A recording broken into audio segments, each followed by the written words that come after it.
waxaa la yidhahdaa Cabdicasiis Maxamed Aadan. Waxaan ahaa arday dhigta iskuulka 16 Juun. Waxaan waaye awoodaan ku tago maanta. Qaarkayna aan kula tartama. Waxaan naga rabay xanuunka maanta hayaa sidoo arkaysa.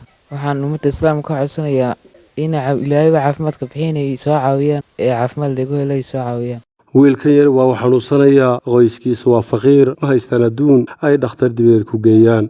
magacaygu waxaan Cismaan Faarax inanka yar oo dhalay wax guri la yiraahdo Cabdicasiis Maxamed Aadan. waxaan ku lagu qalay isbitaalka Hargeysa.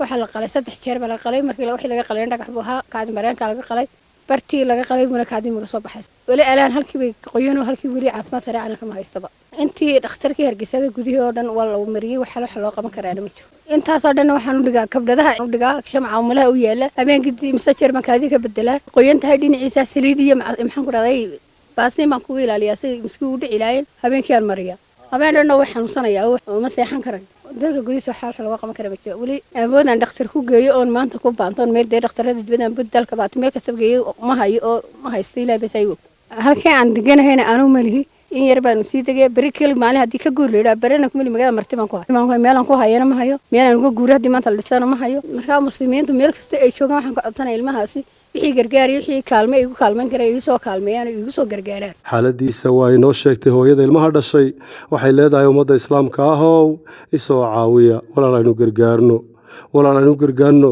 marka dadka dhibaataysan aynu gargaarnaa ilaahay noo caawinaya walaal u naxariista dadka jilicsan walaal aynu gargaarno dadka dhibaataysan aynu caawino qofka buka aynu garab istaagno qofka baahan walaal qoyskan danyarta ubad ilmahoodu ka xanuunsanayo ilaahay darteenu soo caawino wixii aad heli karaysaan ugu soo hagaajiye ciwaanada iyo lambarada shaashadeedii ka muuqda.